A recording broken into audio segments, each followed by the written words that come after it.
me, Allie. Welcome back to my channel. I hope you're all having a beautiful start to your day. I am here today with my 5th BuzzFeed Tasty Recipes Tested video. That is such a mouthful to say, but I'm seriously having so much fun filming these, and you guys seem to really be enjoying them as well, which is awesome. In today's video, I'm going to show you 5 recipes that I test out, and spoiler alert, the mac and cheese breadsticks, they're everything. Every single thing. I highly suggest everybody trying them out. If you like these types of videos and would like to see more on my channel, give this video a big thumbs up and leave your suggestions in the comments on what I should test out next from BuzzFeed Tasty. If you have any other questions or concerns, just ask them in the comments below, and without further ado, we're gonna get right into this video. To start this video off, we are going to be making the churro ice cream bowls, and this is my 4th time attempting to make this recipe. Hashtag I hate this recipe. But if you're interested in trying it for yourself, you are going to need a stick of butter, 2 tablespoons of brown sugar, a dash of salt, and a cup of water, and you want to let that just liquefy over the stove.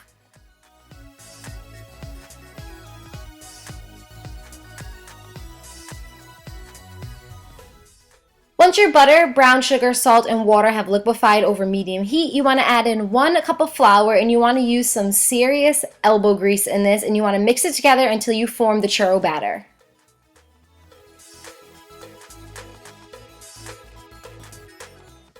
When your churro batter has formed, you want to take this off of the stove, let it cool down for 5 minutes, then you want to add in a teaspoon of vanilla extract and 4 eggs, one at a time. So add in an egg, mix it up, add in your next egg, mix it up, and so on and so forth.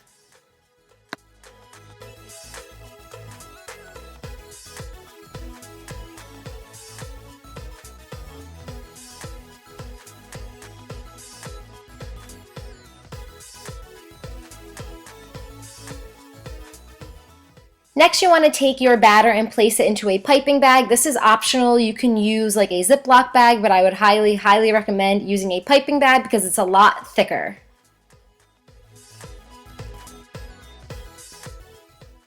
Take a cupcake tin, flip it over, take some baking spray, spray it down completely. This is very important because you want these to come off easily after they are frozen, and then just take your churro batter and start piping it around all of the cupcake tins.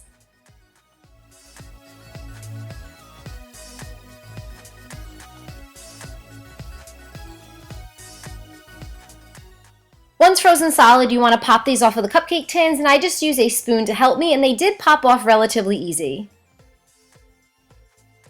Place these babies into a fryer later, or in my case, a makeshift fryer later, and just fry them up until they are golden brown. Mine took about 1 minute to 1.5 minutes on each side.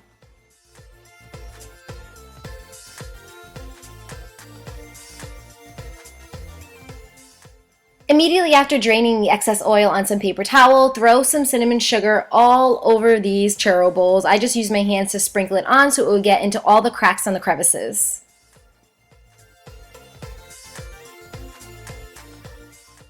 And the final step is to add 1 scoop of vanilla ice cream and then garnish with whatever you like. I just chose to drizzle on some chocolate syrup, and yes, the churro bowl to the left definitely deflated, but it still tasted good, and that's really all that matters. I hate this recipe. I hate this recipe so much. This is like my 4th attempt in the past month to try to make these, and I would say that this is my best one yet, but it's still terrible. It is not easy. It's not easy at all. I would say skip this recipe completely. I mean, it looks a hot mess, but hopefully it tastes good, so let's try it out.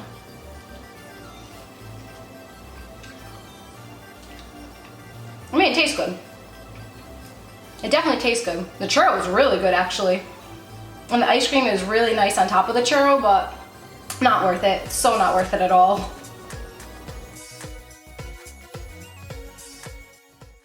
For the mac and cheese breadsticks, my personal fave of this video, you want to start off with some pizza dough, place it on a wax sheet of paper, and then take a knife and just start cutting strips out of your dough. Then you want to take some frozen macaroni and cheese. I'm just using the Stouffer's brand for no other particular reason than I've had it before and it tastes really good and it's also really cheap. Allow this to thaw out for at least 5 minutes is going to make it a lot easier to cut. And then take your knife and start cutting out little blocks of the frozen mac and cheese. On a greased down baking sheet, you want to take one of the blocks of the frozen mac and cheese and one of the strips of the pizza dough, and you want to just start wrapping the pizza dough all the way around the frozen mac and cheese block. Make sure to do this as tightly as you possibly can because you don't want any of that mac and cheese or any of the cheese to ooze out as you are baking it in the oven. You want to egg wash the top of all of these breadsticks, which is basically just beating an egg and then basting it on top of all the mac and cheese breadsticks. This is going to help them to get nice and golden brown. Then you just want to add your seasonings. I use some salt, some pepper, some garlic powder, and some grated cheese.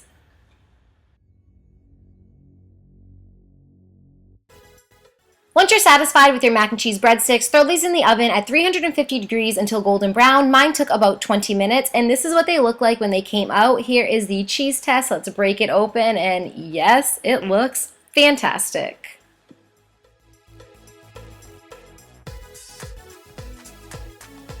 So these look and smell so good. They were very, very easy to make. I just followed the recipe and it was absolutely perfect. So we're just gonna break one open.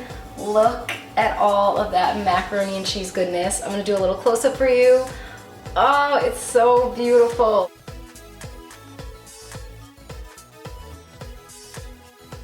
And on to the most important part, the taste test. Here goes nothing.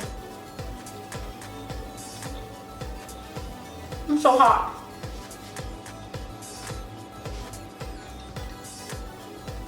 Buzzfeed. Yes. Oh my gosh. Buzzfeed is just like the real MVP. They know exactly what to do. Holy crap, these are phenomenal. The seasoning on the top really brings it to the next level, and let's be honest for a minute, it's mac and cheese, it's breadsticks, it's seasonings, and it's garlic. How is this not going to be good? For these chocolate peppermint squares, you want to start off by crushing up 5 graham crackers, and you want to pour all of your crushed graham crackers into a bowl.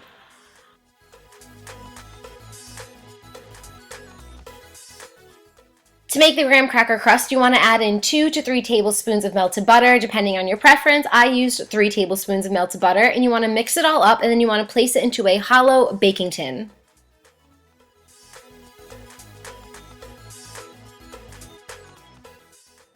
For the peppermint cream filling, you want to add into a bowl 1/4 cup of coconut oil, 1/4 cup of heavy cream, a teaspoon of vanilla extract, a teaspoon and a half of peppermint extract, and a tablespoon of powdered sugar. Then you just want to take a whisk and mix it all together. Pour this on top of your graham cracker crust, and I ended up making 2 batches of this because mine seem very, very thin, and in the Buzzfeed Tasty recipe, the cream filling was actually pretty thick, and I think this is where I made my mistake, as you'll see in a following clip. I shouldn't have added peppermint to the second batch because mine was just way, way too pepperminty.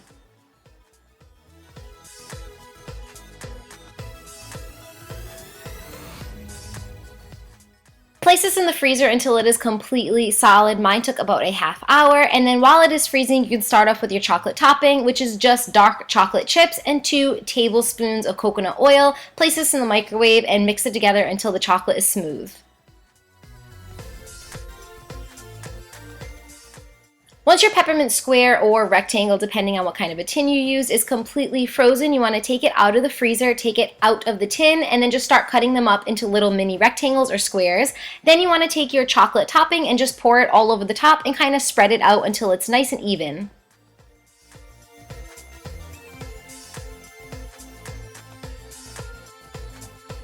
Seriously guys, this smells just like Christmas, and Christmas is one of my favorite times in the entire year, so this one is for Santa. Here we go.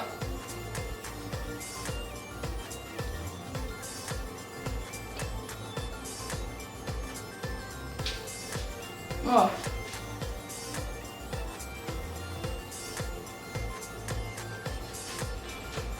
That tastes like Santa on steroids. I think I put a little too much peppermint.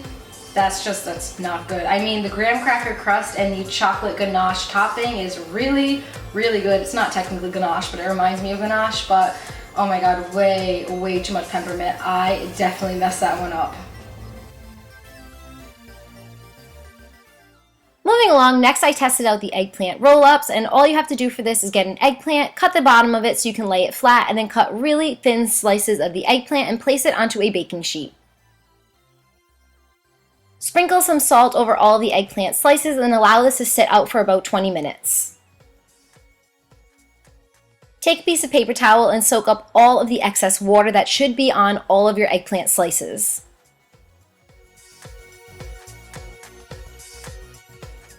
Place this in the oven at 350 degrees for about 20 minutes. For the cheesy filling, you want to add into a bowl 1 cup of ricotta cheese, a half of a cup of mozzarella cheese, a half of a cup of Parmesan cheese, and any seasonings that you like. I chose some salt, some pepper, and again, some garlic powder. Mix this up until all of your ingredients are incorporated into each other. In a separate baking tin, you want to pour in some marinara sauce, and now we're going to get ready to start rolling the eggplant. You want to take your cooked eggplant, take a scoop of the cheese mixture, place it right at the top, and then just roll it up until you get a little mini eggplant roll up, and then just take your roll up and place it right into the marinara sauce.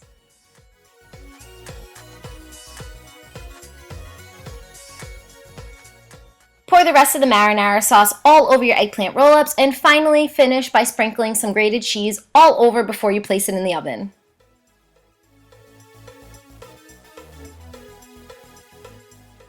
Bake these in the oven at 350 degrees for about 20 to 25 minutes, and this is what mine looked like when I took them out of the pan. They look almost identical to the Buzzfeed Tasty recipe, so I'm pretty happy. Not gonna lie, I'm really proud of myself right now. These look delicious. They smell amazing. I feel like a true Italian girl right now, so let's do the taste test and see if I really nail this one. I'm just gonna cut it in half, and by in half I mean in thirds because that would be really big. Here we go.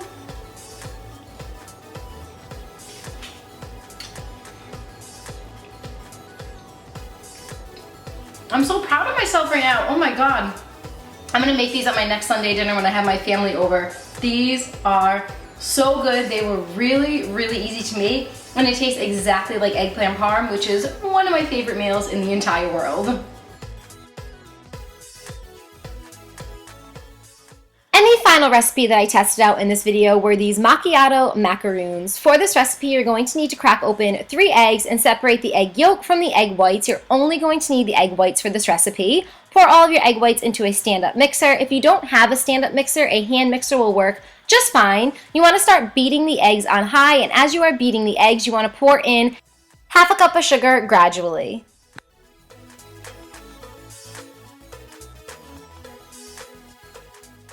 Keep beating the eggs until stiff peaks form.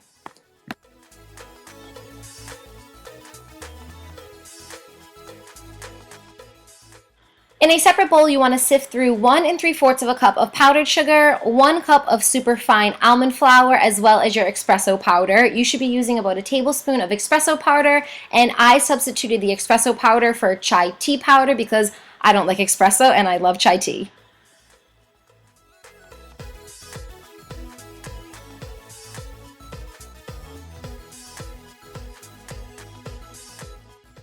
Pour all of your dry ingredients right into your wet ingredients and take a spatula and start folding it all together.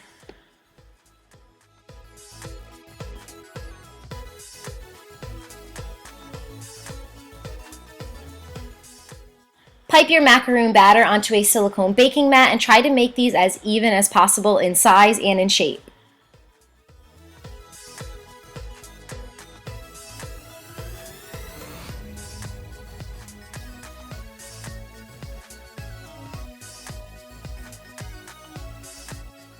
The most important parts of this recipe is to take your macaroons and kind of smash them down onto the table. This is going to release any of the excess air bubbles. Also very important, allow your macaroons to set for an entire hour. After the hour, they should become stiff, and if you touch them, the batter should not get on your fingers. Then place this in the oven for about 15 minutes at 385 degrees.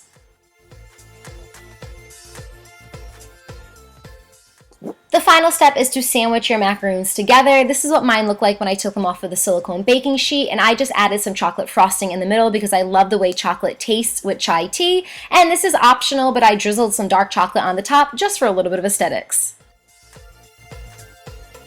I made a macaroon. Like, what? Can we just pause for a moment to appreciate the fact that I actually succeeded in this, and I had zero. When I say zero hopes of succeeding in this one, zero hopes of succeeding in this one, and it's so pretty. I can only hope that it tastes as good as it looks, and I'm just really pumped that I found that recipe. I've always wanted to make macaroons before, but they seem very, very complicated, and this was not complicated at all. This was probably one of the easiest recipes that I made today. So here goes the taste test. If these taste good, I'll probably be making these once a week. Here we go.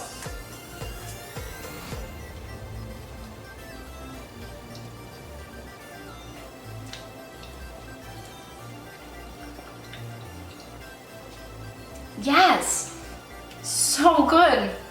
It's so good. There's no other words to say. I probably have chocolate all over my mouth, but worth it. These are phenomenal. Just look at that. Oh, yay!